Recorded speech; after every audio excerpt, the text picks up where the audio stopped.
আইতে দেরি করলে তোমার জ্যাঠামশাইরে কমু তোমার বাবার লগে আমার রোজানি ঢাকা শহরে পাঠাইয়া দেন। না মা, না কখনো না, এমন ভুল তুমি কখনো কইরো না। কি এর ভুল? মা তুমি তো যাইবাই না, বাবাও যেন না জানো। ঢাকা শহরে কখন কই গন্ডগোল শুরু হয়ে যায় কেউ। সেই গন্ডগোলের ভিতর তুমি থাকতে পারো আর আমরা যাইলে দোষ। মা মা আমি তো ইউনিভার্সিটির হস্টেলে গিয়া থাকুম, সেইখানে কি এর বিপদ? বিপদ তো রাস্তায় ঘাটে। আমার মন খান ভালা কয় না শোনা। আপনারা মা ছেলে তো শুধু আপনাদের কথাই ভাবছেন। আমার অবস্থানটা একবার ভেবে দেখুন দেখি, আমি কি পানির জলে ভেসে এসেছি নাকি? আমার মা তো কতবার করে বলল, যদি তোমায় ঢাকায় যেতেই হয় তাহলে ময়নাকে নিয়ে যাও, সেখানে গিয়ে বাসা ভাড়া করে থাকো। এভাবে পৌঁছে রেখেও যায় কখনো? ময়না, এই সকল কথা নিষ্পত্তি তোমার লগে আমার আগেই হয়ে আসছে। মা ময়না যদি চায় তাহলে তার বাপ মায়ের লগে কলকাতা যাইতে দিও, কোনো আপত্তি করো না।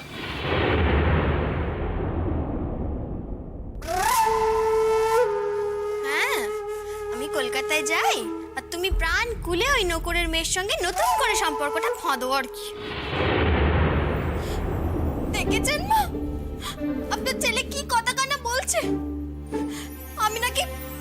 আমি নাকি তাকে পেলে কলকাতায় চলে যাব। ভগবান, এই কথা শোনার পর আমার প্রাণখানা কি করে টিকে রয়েছে। আমার মা বলে স্বামী স্ত্রীর সম্পর্ক হচ্ছে জন্ম জন্মান্তরের সম্পর্ক। এই বন্ধন কি কখনো উপেক্ষা করা যায়? আর বলতে নেই, ঠাকুরের আশীর্বাদে আমি আমার স্বামীর মন প্রাণ ঢালা ভালোবাসা পেয়েছি। আমি হচ্ছে তাকে ছাড়া ভুবন অন্ধকার দেখি।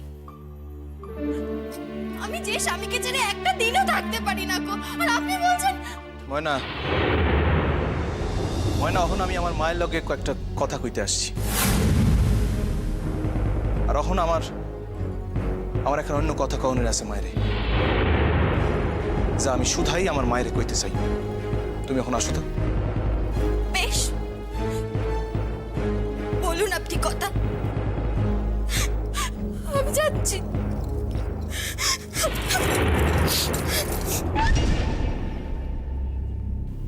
মা। কি বাবা?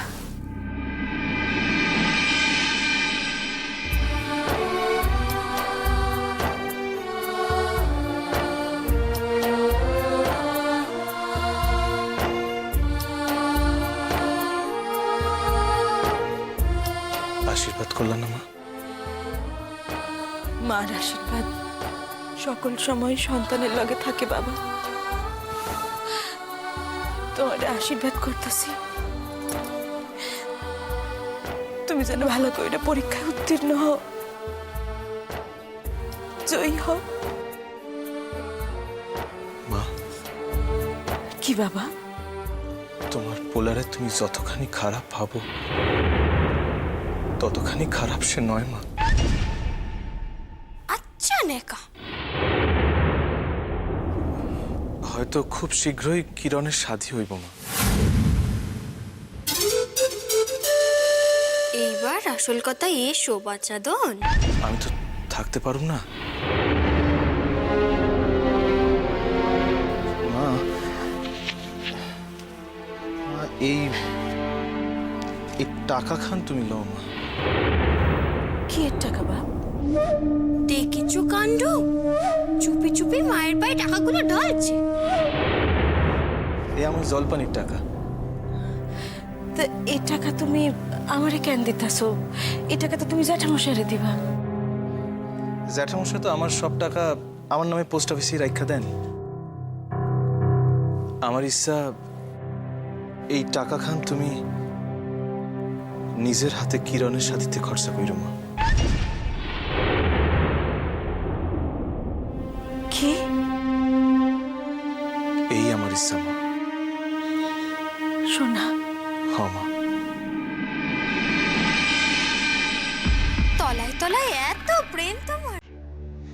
দাঁড়াও না, দেখাবো মজা। দেওয়াবো ওই টাকা। আমাকে তো চেনে না, আমার নাম ময়না।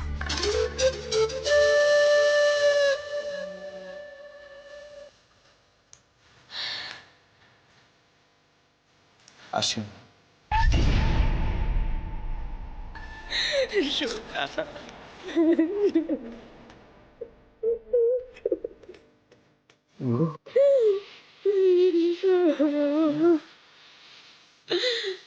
কাইন্দো না,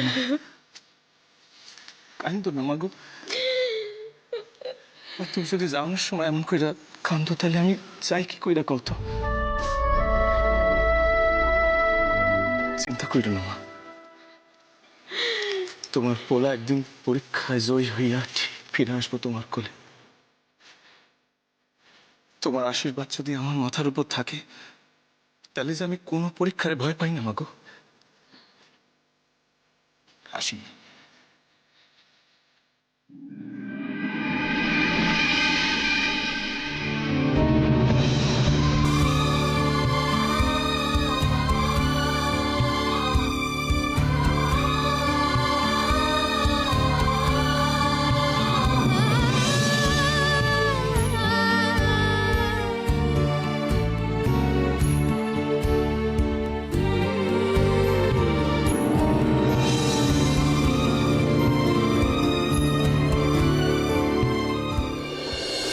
আমগো কিরণের আপা তখন ভালাই আছেন। আসসালামু আলাইকুম। আরে ওয়ালাইকুম আসসালাম। নমস্কার। নমস্কার। আসেন আসেন, বসেন আসেন। তারপর খবর কি?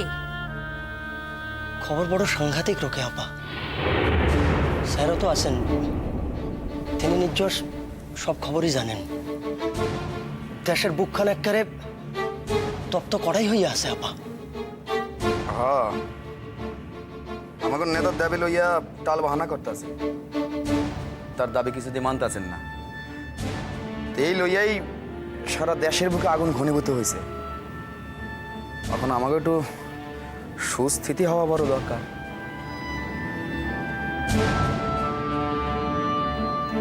হওয়ারই তো কথা।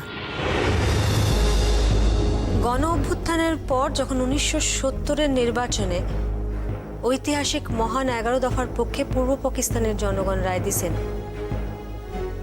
তখন পশ্চিম পাকিস্তানের শাসক গোষ্ঠী ক্ষমতা হস্তান্তর লইয়া টালবাহানা করতেছেন।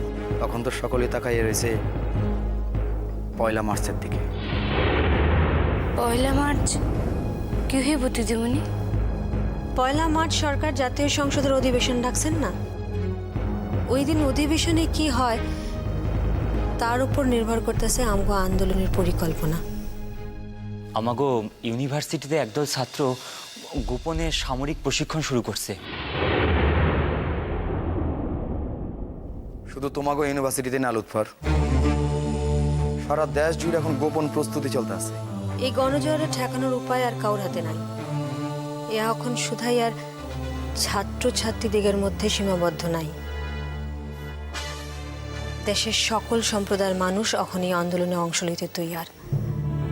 শ্রমিক, কৃষক, ছাত্র, শিক্ষক, নিম্নবিত্ত, মধ্যবিত্ত, সকলের ভিতরে এই আন্দোলন খান জড়াইয়া পড়ছে।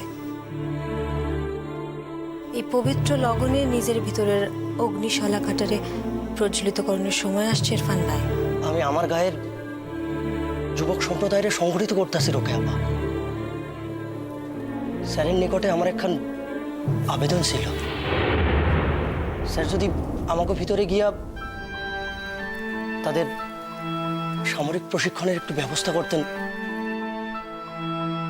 তোমার অনুরোধ আমি ভুলি নাই, তবে দেখো আমার এই মুহূর্তে ঢাকা শহর ছাইরা দেওয়ার একটু অসুবিধা আছে, কারণ আমাকে নেতার এখন সামনে মিটিং আছে। সেই মিটিং হওয়ার পরেই তিনি ঠিক করে দিবেন যে আমরা কে কই যাম, বুঝছো? আপনার একখান কথা কই ইরফান ভাই, এখন ব্যক্তিগত উদ্বেগে, ব্যক্তিগত আবেগে নিজের নিজের মতন কইরা তৈয়ার হওয়ার সময় কিন্তু শেষ। আমগো সকলেরই সঙ্গবদ্ধ হইতে হইব, আমগো নেতার পরামর্শ অনুযায়ী চলতে হইব। আমার খুব ইচ্ছা আগামী 7 তারিখে আমগো যে মিটিং আছে সেখানে আপনিও আসেন। আমি নিশ্চয় শাশুম আপা, ওই মহান দিনে আমি কি না এসে থাকতে পারি? আপা কইতেছিলাম আমিও কি ওই মিটিংয়ে আইতে পারি? দেখো, জনগণের উদ্দেশ্যে মিটিং, তো এই মিটিংয়ে সবাই আইতে পারে। তা আমার কি মনে হয় জানো, আমার মনে হয় তোমার এই মিটিংয়ে ওখানে যোগদান না করা। এক বৃহৎ কর্মকাণ্ড, সকলেই আইতে পারে, তুমিও আইতে পারো। তবে তবে ওই বৃহৎ কর্মকাণ্ডে প্রত্যক্ষভাবে যোগদানের লিগা যে শক্তি, যে মনোবল দরকার, আমার মনে হয় সেটা এখনো তোমার তৈরি হয় নাই, সময় লাগবে।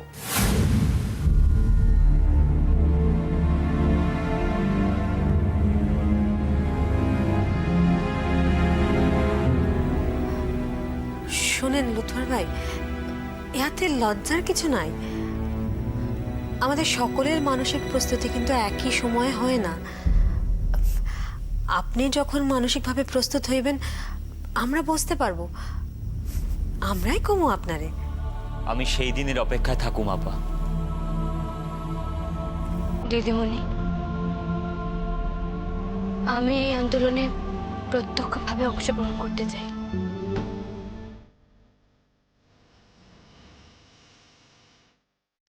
প্রত্যেক পদে বড় বিপদ, বড় কঠিন লড়াই, জীবনের আশঙ্কা। তুমি পারবা তো কিরণমালা? আমি তো দিদিমণির আগেই কইছি, জীবন খান্ডে এত বড় একখান কামিলা খানের সুযোগ তো এক জীবনে বারবার আসে না। আমি এই আন্দোলনে অংশীদার হতে চাই। রাষ্ট্রের বর্বর অত্যাচারীকে হাত থেকে মুক্ত করতে আমি আমার সর্বশক্তি প্রয়োগ করুন স্যার। আপনি আমার অনুমতিটুক দেন। আমাকে ওই আন্দোলনে পুরুষগো পাশাপাশি মহিলাগো বড় প্রয়োজন কিরণমালা। যে কোনো আন্দোলনই তখন পূর্ণতা পায় যখন পুরুষের লগে হাতে হাত মিলাইয়া কাঁধে কাঁধ মিলাইয়া নারীরাও যোগদান করে। নারী শক্তি এবং পুরুষ শক্তি, সমাজের এই দুই শক্তির মিলনে কোনো গণমুখী আন্দোলনই কখনো নিরর্থক হয় না, কোনোদিন না। কিরণমালা, কোন স্যার? কিরণমালা, আমি যদি তোমারে গায়ে পাঠাইতে চাই, থাকতে পারবা? কেন পারেন না স্যার? আমি তো গায়েরই মাইয়া। তোমার আমি সামরিক প্রশিক্ষণে পাঠাইতে চাই।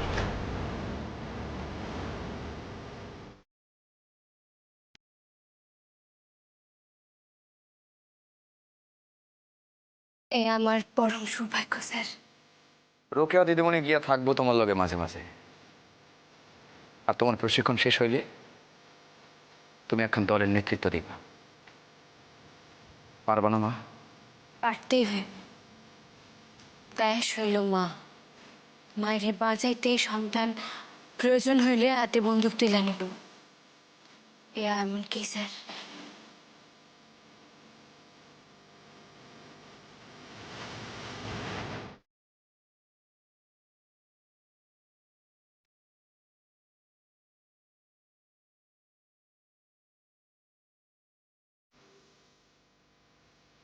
জয় বাংলা।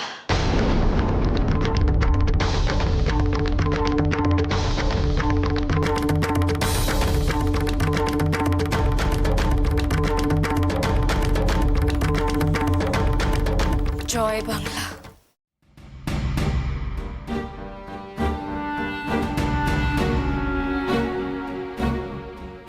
সূর্য ভাই, আপনি আরেকবার ভালো কইরা ভাইবা দেখেন।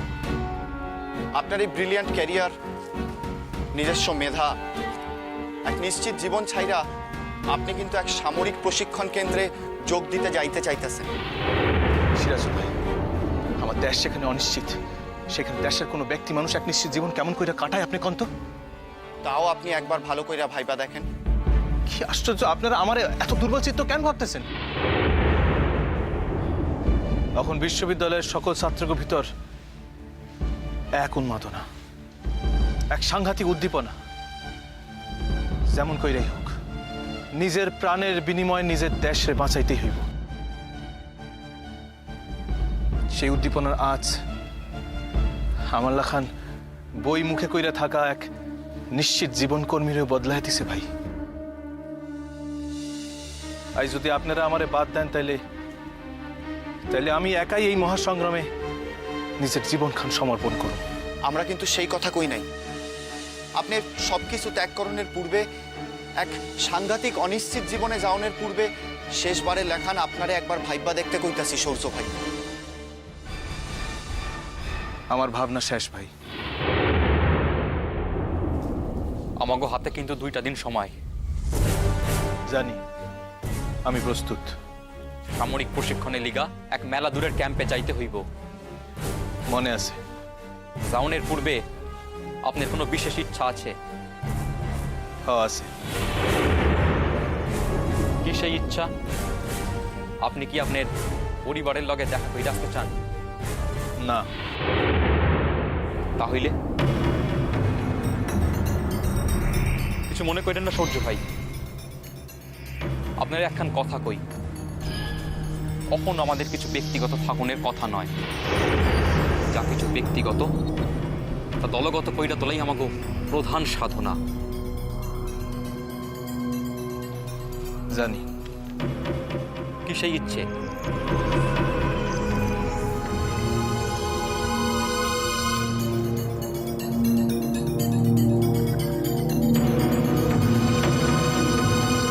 আমি একজনের লগে দেখা করতে চাই। কেডা সে? যার লগে প্রথম একদিন একত্র হইয়া দেশের কামে লাগানোর পরিকল্পনা করছিলাম। তিনি কি আইজও এই সংগ্রামের একজন শরিক? না,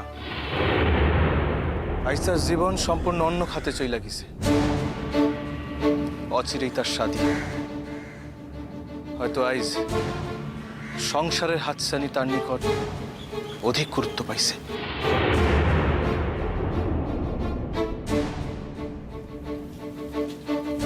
তাহলে আইজ আর সেই মানুষের লগে দেখা করে কি লাভ আপনার সূর্য ভাই? এখন তো আপনি আর তার নিকট হইতে কোনো অনুপ্রেরণাই পাইবেন না। তবে ভাই একদিন যে পাইছিলাম সে আজ ভুলতে পারি না। আজকার দিনখানি সত্য বইলা অতীতের দিনগুলি যে মিথ্যা এই কথা হচ্ছে ভাবতে পারতেছি না। আমাকে এই মহাসংগ্রামের জীবনে আমাকে কিছু অনুশাসন আছে, ইয়া মানেন তো? নির্যাস। তাহলে নির্যাস এও আপনার মনে থাকুনের কথা। আমরা আমাকে অত্যন্ত নিকট জনরেও আমাকে সংগ্রামের কথা, আমাকে নতুন জীবনের কথা কইতে পারুম না। ভাই আপনারা আমার উপর ভরসা রাখে। তাই যা কিছু পিছু টান, যা কিছু ইচ্ছা আজকের ভিতর মেটানোর চেষ্টা করেন সূর্য ভাই। শুধুই আজকাল লাগান ভাই, কাল থেকে 24 ঘন্টা লিগা আপনারা আমারে পাইবেন। বেশ, তাই হইব। মাঝখানে 2 দিন বাদ দিয়ে আমাকে যাওয়া মনে আছে তো? সব ভুললেও ওই কথা কান ভুলি কেমনে ভাই? এখন বাঁচা মানে এক মহাসংগ্রামের ভিতর বাঁচা। তাই ভাই কই যাইতে হইব জানেন নাকি কিছু? জানার আইন নাই, কেবল উপর মহলের নির্দেশ অনুসরণ করা আমাকে কাম। বুধবার রাইতে রমলার নিকট হইতে আমাকে যাত্রা শুরু হইব। আগে থেকে জানতে চাওনের কোনো অধিকার নাই সূর্য ভাই। বেশ, যাই হোক।